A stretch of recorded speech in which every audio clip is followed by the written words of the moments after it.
السلام علیکم، امید ہے آپ سب خیریت سے ہوں گے۔ دوستو، آج کی اس ویڈیو میں آپ سے چند اہم باتیں شیئر کرنا چاہتا ہوں جو آج کی اور آنے والی زندگی میں بہت فائدہ مند ہیں۔ پیسہ دباؤ اور ذہنی فکر و پریشانی کا ایک بڑا اہم سبب بنتا ہے۔ بہترین اصول یہی ہے کہ جتنی چادر ہے اتنی ہی پیر پھیلائی جائے۔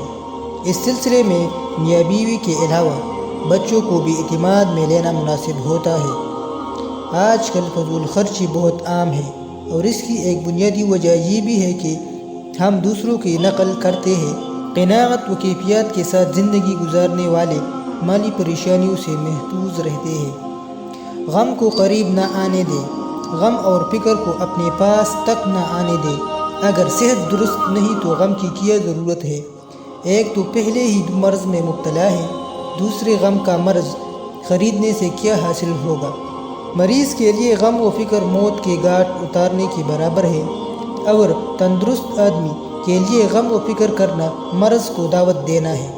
غم کرنے سے دل کمزور ہوتا ہے، جسم کا خون خشک ہوتا ہے اور انسان میں مرض کا مقابلہ کرنے کی طاقت نہیں رہتی۔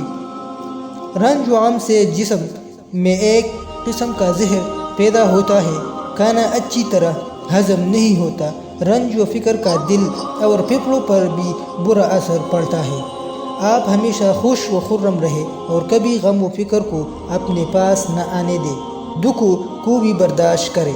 دنیا میں کوئی ایک بھی ایسا انسان نہیں جس نے تمام عمر خوشیاں ہی خوشیاں دیکھی ہوں، یا جو کبھی خوف، پریشانی، ندامت، پشیمانی یا دکھ اور تکلیف کا شکار نہ ہوا ہو، کیونکہ دکھ، سکھ، خوشی یا غم کو محسوس کرنا قطعی انسانی فطرت کا حصہ ہے، اور اس سے دنیا میں قدم رکھنے والا بڑے سے بڑا اور کامیاب سے کامیاب ترین شخص بھی فرار حاصل نہیں کر سکتا۔ پھر آپ اس سے کیسے محفوظ رہ سکتے ہیں؟ یہ کیفیت تو زندگی کی علامتیں ہیں۔ اگر دکھ نہ ہوتا تو سکھ کی پہچان کیسی ہوتی؟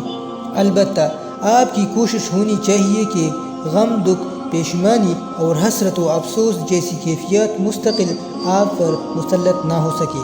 خود کو اس بات کے لیے تیار رکھیں کہ زندگی کی آخری سانس تک کوئی بھی کیفیت آپ کا استقبال کر سکتی ہے۔ ہمارے ہاں بڑا معروف مقولہ ہے کہ چادر دیکھ کر پاؤں پھیلاؤ۔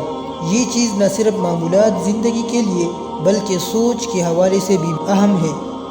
اپنے وسائل اور اپنی حیثیت سے زیادہ سوچنا آپ کو پریشان اور بے اطمینان کر سکتا ہے۔ دوسروں کے پاس ہر اچھی چیز کو دیکھ کر خود کو کوسنے کی ضرورت نہیں۔ آپ کی خواہشات کا دائرہ کار بھی آپ کے وسائل کے مطابق ہونا چاہیے۔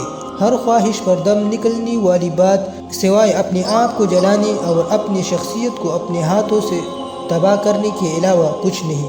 تو دوستو، مایوسی چھوڑیں، نئی پرجوش، پرعزم اور ولولہ انگیز زندگی کا آغاز کیجیے۔